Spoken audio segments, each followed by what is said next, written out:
Hello everyone and welcome back to JB's Total Gaming, where today we're taking a look at Slay the Spire. Slay the Spire is in early access right now, and it is a deck building card battle roguelite game, so you might say that's a lot of words.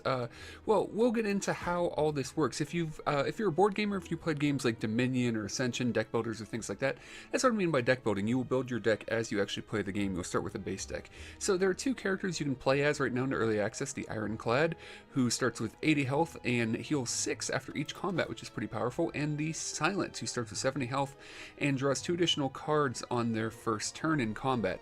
Now, overall, this character sounds a little bit better, but the thing is as you play the game, you'll get unique cards to the character that you can add to your deck. I've actually managed to beat what's available in early access right now with both characters. We'll start the Ironclad right now. They're a little bit more straightforward. Now, there's a couple of things that we'll see when you start. When you start your initial game, you won't see this, but in every other run, you'll get a choice of 3 different things to start out with. We can increase our maximum HP, and get a curse, or obtain a random rare card. I think we're going to get a curse, because we'll be able to get rid of that curse eventually, and getting 16 maximum HP is quite a bit. And you'll have different options every time you do that.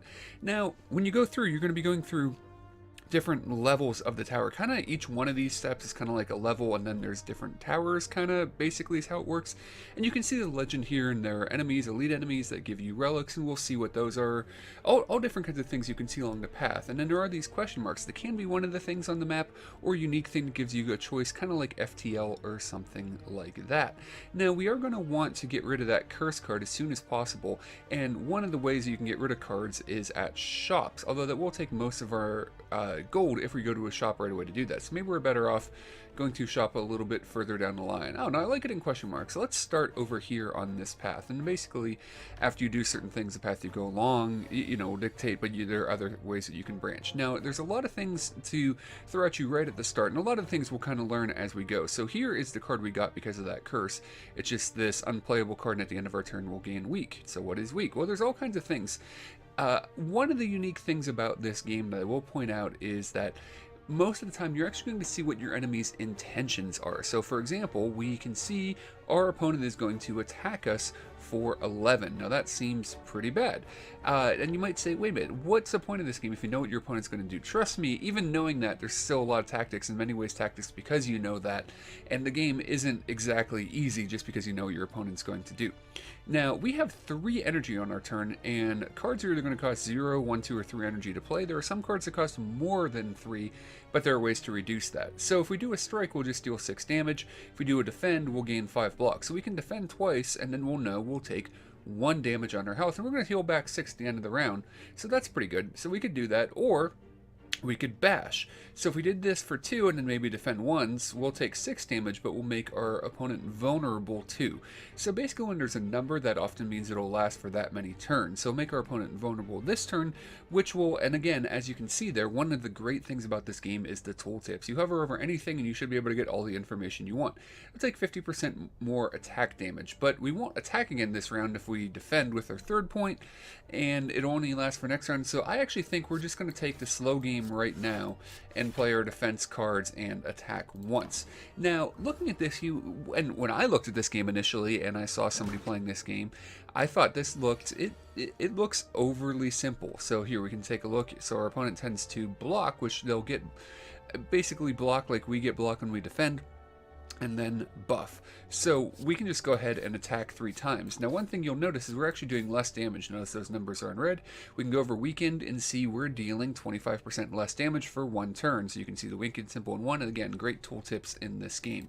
So overall, you might look at this and say, this looks kind of boring, this looks kind of simple, you know what your opponent's going to do, and you start with very, basic cards. Well, if you've played, I think we're just going to defend 3 times and then let our opponent get rid of that block, because in general, block doesn't stay with you, so attacking our opponent once doesn't really do anything. They're going to lose that 6 block at the end of the turn anyway, so playing a little bit of stalling tactics. So let's see here. I think we'll attack twice. We'll get our opponent close to being finished off, defend once, they'll hit us for 5, we'll heal 6 at the end of the combat, so we'll heal right back up to full health, so that'll work out for us, and we should be able to finish our opponent next turn. Oh, they did block, so maybe we won't be able to. So let's see here, with only 2 strikes. We would need 3 strikes to be able to do this. So we're not actually going to defeat our opponent this turn because I did get some block, which is kind of a bummer. And then we're weakened again. Hopefully we'll be able to finish him off next turn. But anyways, you may look at this and say, yeah, this looks boring. And I will be honest, when I first saw this game, I thought, hey, this looks boring. But part of the point of this game, this is a rogue-lite game, or some people say rogue-like, rogue-lite, depending. There's a whole lot of terminology we can get into. But basically, so we did get a potion. We'll talk about that. And one thing, there are many ways you can build your deck throughout the game, but one of the things, whenever you do a combat, you'll get a card at the end of it. You'll get a choice of 3 cards. So we can, let's see here, 12 damage in 2 weak is pretty good. Damage you go to block is pretty good.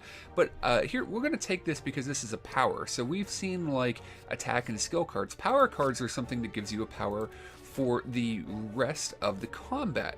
So that's kind of why I took that. Now here, this is one of the things, so we're potentially getting a choice here. Okay, we can lose 3 health for a 25% chance of finding a relic. If we don't, we can lose more health for a higher chance. So let's lose some more health. Let's lose some more health. Let's lose some more health. Oh my gosh. So I just went kind of crazy because we're the dude with a lot of health. So we eventually found it. So we can see up here we already have the thing that heals us at the end of 6 at the end of every combat, and now we have the anchor. Start each combat with 10 block. Well, that's pretty good. So that block will go away at the end of the round for the most part. There are special cards that will allow block to stay around for more than a round. We don't have any of those in our deck yet. So we took a lot of damage to do that, but I'm not too worried about it. We do heal up at the end of the floor as well. So our opponent's going to attack for 7, and we have no defense. So we have no defense, so we'll go ahead and bash for 2, and then attack again. Now you'll see we're actually going to deal 9 damage instead of 6. If you look at the bottom there, it's a green number showing it's higher because our opponent is weakened. They'll be weakened next turn as well. Now we're going to take 7 damage. However, we started with that 10, so this works out pretty well. So we're actually going to take no damage, and then this will go away at the end of the turn. So that was a good round to be aggressive anyways. This is a good round to not draw anything. Now all we have is defensive cards, so we might as well play this. So you'll see that power is active now. Every round we're going to gain 3 block. So you can see we have 10 right now, but we'll actually go up to 13 and take no damage, and that power will kick in every round. So that's how powers work. Again, the game may look kind of slow and boring, but these rogue-lite games, whatever you want to call them, they tend to start off pretty slow. I think we'll be willing to take 1 damage here and attack twice. They tend to start off pretty slow, and then whether you're playing Binding of Isaac, Enter the Gungeon, whatever it is, your run takes shape as you play the run, and that's how this game works. When you get to the end and beat it, congratulations, you beat it. Now, I don't know if it'll get bigger or change after early access or not. So again, this is kind of weird. We'll get the 3 block because our power is still active. So I think we'll bash and strike just because then that'll make us more likely to be able to finish off our opponent next turn. Is kind of what I'm thinking about here. So down to 9, we probably will be able to finish them off. And that's kind of how this game works, is like all these other games, your run will take shape as you play. And bear in mind too that as you go through, you'll unlock more and more things. I've unlocked, I think, not all of the unlocks for either character, but quite a bit. And as you're getting cards, burning cards out of your deck to make it thinner and doing different things, like a lot of good roguelike games, whatever you want to call them, this one, you get synergies, and as you learn the game, you're potentially getting synergies. Like maybe we get synergies whenever we play cards, so then getting like 0-cost cards and cards that copy themselves and things like that are pretty fantastic. I mean, there's all different kinds of synergies you can do. Let's see here. All these are right, but I, in general, like 0-cost cards, so we'll go with that one. So at this point, we could get 2 question marks and then an elite boss, and then a bonfire, which basically it allows us to heal or upgrade a card. Let's see here. We're still a ways away from a store. I kind of like the question marks. I don't know. Let's go along the question marks and see what we get. We took a lot of damage on that one, but we got a pretty good relic. So we'll trigger a trap if we retrieve the golden idol. And let's see here, we can take... we'll take 19 damage. What the heck? We're playing very risky here. We're getting our health knocked down quite a bit, but because we got that extra max health, 50 health really isn't that bad. So we approach someone. Oh, great. So of course we're recording when we're playing the matching game. Pain and bandage up. So, oh, there we go. So we got a match. Okay, that's nice. So we got pain and bash and bash. How about that? So I'm getting lucky here. Normally I'm really bad at these things. Power through and flex. Dark Embrace, well, that's not any of the ones we've seen, and Power Through. Okay, so there we go. There's one of the random things that can happen in that. Again, a bit like FTL or things like that where you may get random choices. So what does this do? Any enemies drop 25% more gold. Well, that's pretty good, actually. So let's keep on going. We'll fight an elite boss. We may end up losing a lot of health on an elite boss. Now, this boss is interesting. So they are going to buff. And I fought this creature before, so they're basically going to get more, eventually get more and more power, which increases their attacks whenever we play skills, which include those defense cards. So I think we're going to play very, very aggressive. Be aggressive. Be aggressive. Oh, and we didn't talk about potions yet. You can carry up to 3 potions. If you get a 4th one, you have to discard one to keep the one you want to get. And they do all different kinds of things. So there's one other mechanism in the game. There are the building your cards, there's the potions, there's the relics, and you can end up with quite a few relics on a long run, which makes it pretty interesting. So between all of those things, you're looking for different cool synergies and things you're trying to do. So I think we're just going to go and attack for as much as we can. And basically, well, we were going to play all of our cards anyways. Now, I almost shouldn't have done that because you notice here, I'm giving my opponent 2 strength whenever I play a skill card. So maybe I shouldn't have even blocked that turn. I was just saying that maybe we shouldn't. Really, we just got to get through this guy as quickly as possible. Oh boy, but they're going to deal 24. So this will heal us for 4, but give him 2 more strength. Wow, okay, this is kind of bad. I'm thinking maybe we're just going to be real aggressive here. I think we will, yeah, I think we'll play the power. I don't know, this is going to hurt. If I play this, we'll heal for 4, but then he'll do 2 more this round, 2 more next round, and so on and so forth. So it's actually not worth playing that card.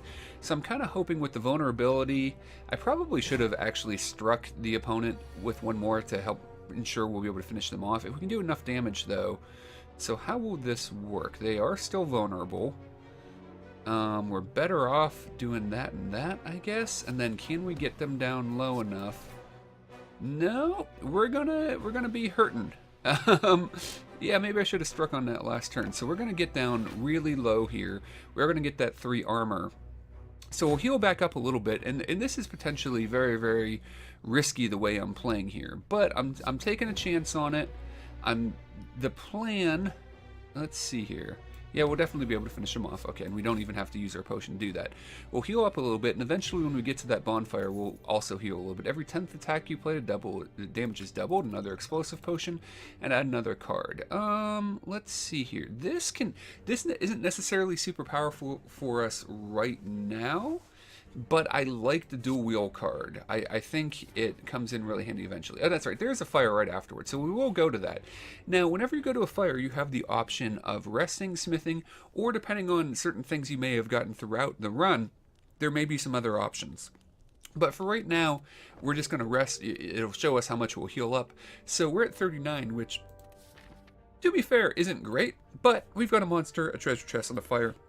So I think we're all right. I think we did okay taking those risks. Now, this is actually kind of nice here. We can just bandage up. I do think that we will bash, make our opponent vulnerable. We will strike. We will anger. So we're dealing a good amount of damage. We do want to get rid of this doubt card eventually because this is really hurting us. But we will be able to get rid of it once we get to a shop. Basically, you can pay a certain amount of gold, and at shops you can get rid of 1 card, but only 1 card. So let's see here. They're going to deal 6. Can we... I'm just trying to think what we want to do here. Maybe we bash and keep the vulnerable up and defend for 5? I'm thinking that's alright, and then finish them off next turn. We'll take 1 damage. I'm okay with that. Because I really don't want to use those potions unless we have to. But basically, us taking 1 damage in this fight and then healing 6 at the end, I think that's absolutely fine. So we'll be able to finish off our opponents here. No? Not... or oh yeah, we will, exactly. Because of the vulnerability. So that worked out alright, so we'll get a little bit more of a healing. So you maybe not seeing synergies or cool things popping off yet, but again, this is only the first floor, and like I said, it may take a while for a run to really start popping off, and like any of these games, a run may not necessarily pop off extremely well. Yeah, you know what? We'll take Sentinel. Why not? I like those pips that they were showing is basically giving us more energy on a turn. And when the card is exhausted, it goes away. So here we'll get some gold, and then we will get a relic in the chest. That's how they work. Let's see here. Choose an upgrade and attack. So, this is kind of interesting. I was talking about at Fires, one of the things you can do is upgrade cards. You only upgrade cards once usually. There are at least one card I know of that you can upgrade more than once. So getting 6 damage for free is nice. But I think I want to upgrade one of the bashes because it gives us vulnerable for 3. So this 2 energy cost is quite a bit. But making an opponent vulnerable, the extra damage is fine. You can see the green numbers or how it improves. So, but I really like that extra round of vulnerability. I think it'll make me even more likely to want to play the bash cards. So we'll go to a fire. Now, I could actually smith at this point if I was really feeling risky, but I think we'll rest. There will be a fire before the boss of this floor, so if we're in good health shape then maybe we will choose to do it then. So let's see here. We've got 10. So using this card right now, because it's exhausted, it goes away and is gone for the rest of combat, isn't necessarily that good of an idea. I think we will strike the 1 as much as we can, and then just because we can't hit any more, throw it up. Because of that 10 bonus, we won't take any damage this turn. But there's no point in really using that card right now and getting the 2 extra energy because it doesn't do us any good. So there's no point in exhausting that just yet. And the way, if you're not familiar, by the way, with the way deck builders work, is in general, you start with a basic deck, you get more cards in it, and then you have your draw pile, you draw your cards, and they go into a discard pile. And then once you have nothing in your draw pile, your discard pile gets shuffled up and becomes your draw pile again. So that's how this game basically works. Well, we definitely... Do we want to dual wield? Because we could dual wield anger, which I'm okay with. Let's do that. So we'll get 2 anger. We'll play damage up because that's free. And then we'll play... Let's see here if we can take out... Yeah, we'll be able to take out this opponent completely. So that's kind of what I was looking for. And then play another strike. So we'll get hit a little bit here. But that's alright. We took out one of the opponents. And I think that's a pretty good round. We played all of our cards. So you saw a little bit. There was a little bit of stuff going on. But eventually you can get kind of crazy stuff. Where you're getting all kinds of awesome synergies and things like that. I think... Let's see here. If we bash, we get that vulnerable. We could... You know what? I'm thinking... Yeah, I'm willing to take a little damage because I want to get that vulnerable for 3 turns. I was thinking we might just defend there, but because we're going to keep getting that 3 armor, I think that may be more useful. I don't know, maybe it would have been better to not do that. So... Hopefully, let's see here, our opponent's just kind of buffing now. So because of that, they're blocking and buffing, we can just go all out on the attack because they're vulnerable, doing more damage, and then hopefully be able to we keep getting that weak. We need to get rid of that card, but hopefully we'll be able to finish off our opponent next turn. We actually would have been able to finish him off that turn if we wanted to throw in the explosive potion there. So do we have enough? I believe we do. I believe so. Yep, okay, so we'll finish off our opponent. Excuse me while I let the cat out of the room here. And let's see here. So this elixir is interesting in general. It can be a pretty useless card, except against some opponents it can be a potion, I mean. It can be fantastic against some potions who give you a lot of status cards that are basically negative cards that block up your deck, but they only last for that combat. And then let's add one more card. Let's see here, Cry Havoc, and let's slip the Dogs of War. Interesting. I could see some synergies going with that. I don't know if we have that sort of stuff yet. Iron Wave is pretty cool. I think I'm going to go with Iron Wave. I think we already got enough 2 cost right now. We'll try out Iron Wave. So the path I took, though, of course, I wasn't paying attention because I wanted to get to this fire. We're not going to hit a shop. So I guess we'll wait a while until we finally get rid of that card. That was my fault. We're going to have a lot of gold by the time we get to the shop, which would be kind of nice. And because of these bandages, actually, we're doing all right. Now, we can focus straight up on dealing damage, except we only, because we have that 10 block already. So here's the point. Again, playing this Sentinel is kind of dumb, because we've already got enough block that we're not going to take any damage, and so this doesn't do us really any good. We don't need the extra energy. So we'll just heal up a little bit, not take any damage this turn, maybe hope to take this guy out on our next turn. So I kind of wish we had a little bit more attack there. So now... yeah, how do we want to do this? We could actually make this guy vulnerable for 3, which would be a little bit more effective, but then again, we also want to finish off our opponent here. So, I think we're not going to quite finish them off. So because of that, and we're going to take a decent amount of damage this turn, I think I am going to play... actually, I think that's what I'm going to do. I'm going to play the Metallicize, and then I am going to throw one of these potions. So because that person had 8 health left, we're not going to take that damage from our opponent now. We did some damage to this guy. I think that was worthwhile in order to do. So we're getting back close up to, and we're already up close to where our starting basic health was. So, I think maybe, for 9... not sure how we want to do this. I mean, making our opponent vulnerable is good. Maybe we do that in Iron Wave and then take 4 damage. I'm alright with that. So, and maybe we'll be able to finish him off next turn. So, and again, we're getting that 3, so I forgot about that. So we're only taking 1 damage, so that's actually pretty good. So can we, I don't think we can finish them off. So this will deal 9. So let's see here, 9 times 3. Yeah, okay, actually. We're good to go. I had to do that finger trick there with putting the 3rd finger down, 27. Okay, 9 times 3. Yes, I admit that I use that. So we're getting a bunch of elixir, which again can be really helpful in certain combats, but I feel like we're hurting a little bit on the ability to block really well. I actually really like Shrug It Off. We're going to take that one. And now here's where we have an interesting choice. We could go along this path, fight 2 monsters, get a fire, and then fight the end boss.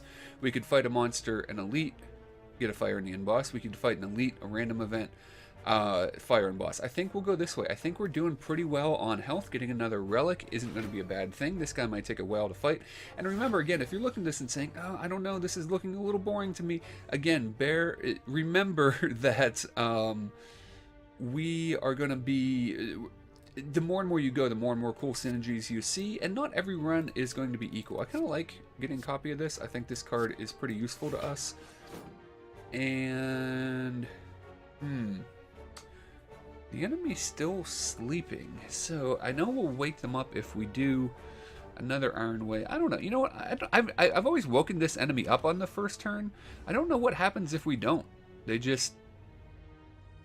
staying asleep. Okay, so that's fine. It gave us kind of a turn to get going, which is fine with me. So let's go ahead and make them vulnerable. And let's...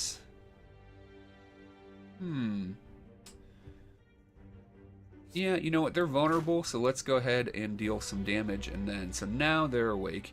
They're dazed for 1 turn, but they're going to be vulnerable for 2 more turns because of that 3 vulnerability. So I think this will work out all right. So 18 damage. There we go. So yeah, this is why we want some ability to defend.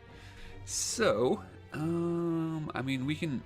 I think we just have to defend and attack twice, so we're definitely going to take some damage here, which is kind of a bummer. And this is why I felt like maybe our deck was, you know, you can definitely get hit hard, so I think us going to get some more defensive cards are probably a good idea. So Bandage Up is nice. I think we definitely want Metallicize. And now the question becomes, do we just want to defend, or do we want to attack and take some big hits? Now, if we defend, let's see, we'll get 13 total. You know what? I think because we're going to get that 3 vulnerability again, I think we're going to be willing to go ahead and do the damage there. And hopefully that'll work out. That'll be a risk that is worthwhile. So now our opponents, they're going to inflict a negative effect on us. So that's fine. Let's keep going at them here.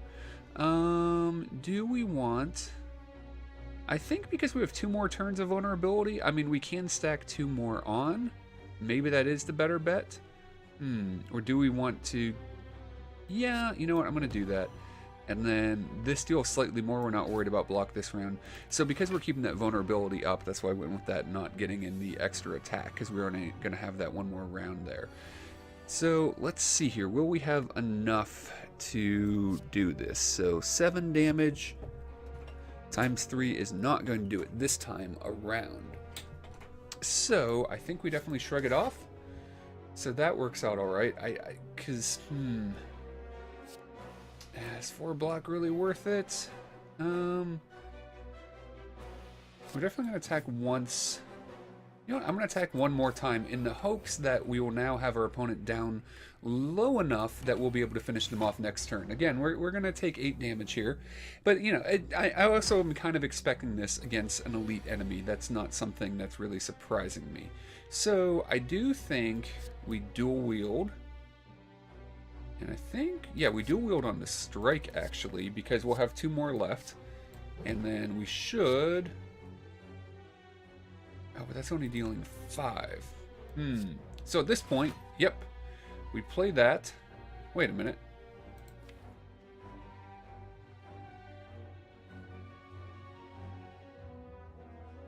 Oh my gosh. Okay, so... By the way, you should read the cards. So I had never actually played with this card before, and I didn't read it very closely. You gain 5 block, and if this card is exhausted, gain 2 energy. Well, that's my fault for not really reading too closely there. So I think we got to mitigate damage and win next turn, because I'm a dum-dum and thought that card was exhausted when we played it, and we gained 2 energy.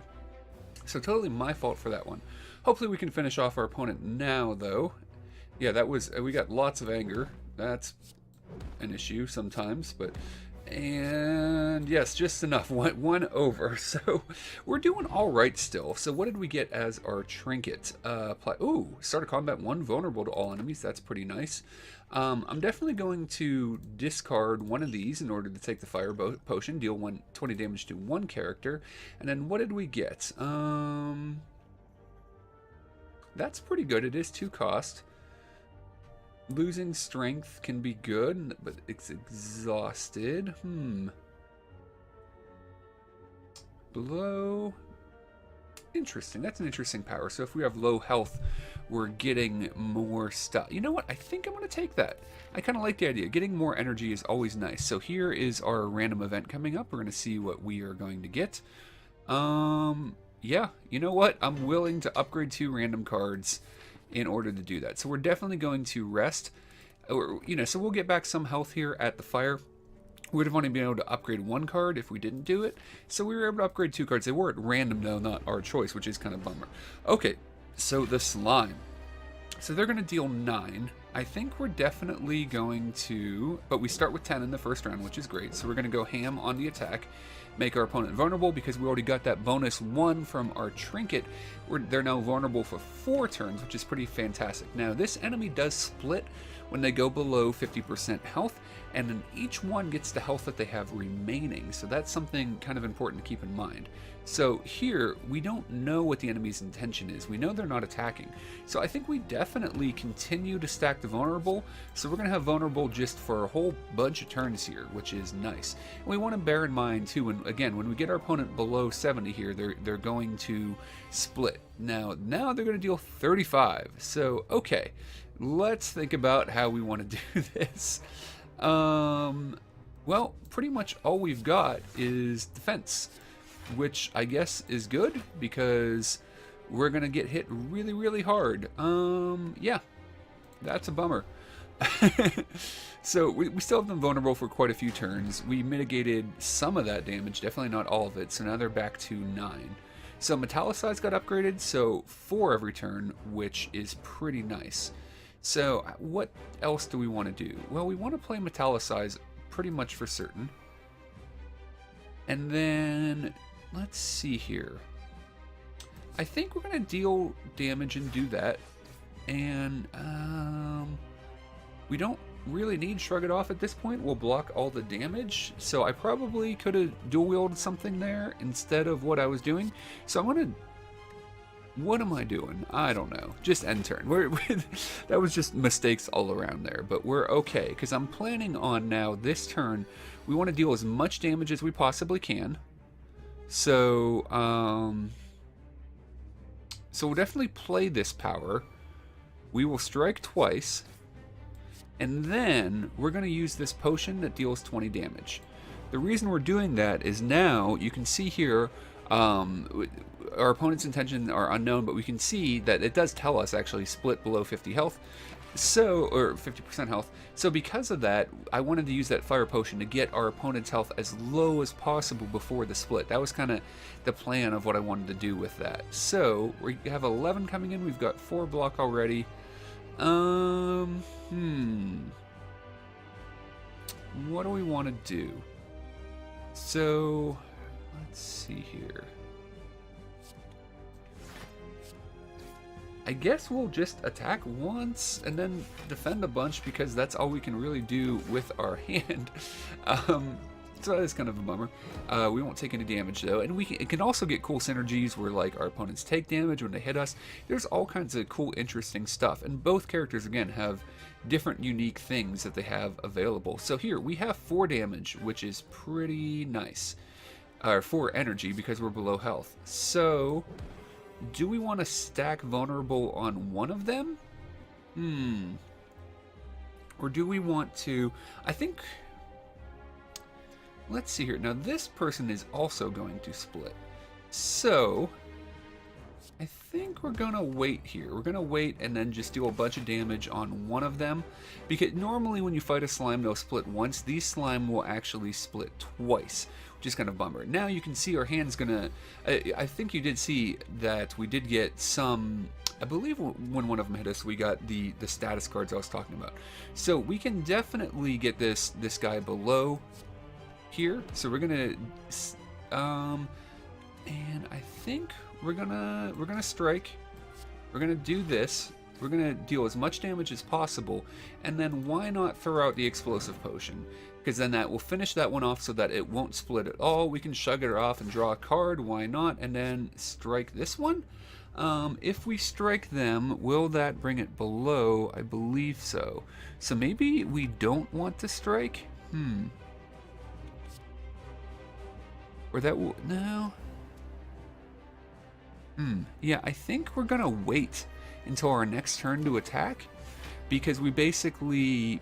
There's no point in making 2 of them that are more powerful when we can instead do more damage in one turn, and so they won't attack us next turn anyways, because we'll force them to split. So we'll definitely bash, get the vulnerable, get the free hits. Let's see here. Yeah, it doesn't really matter what we play here. So then we'll split off into 2 with 5 health, which we should be able to deal with pretty easily.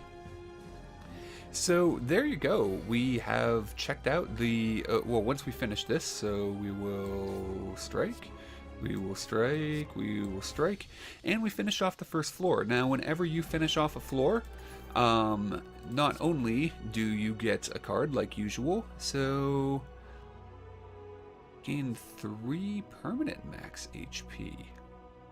Huh. Again, you unlock stuff as you play with each character more and more too. This one's pretty nice. Aha. So here we go. This is the sort of synergies I was talking about. So this one exhausts 1 card if the chosen card was a status or curse.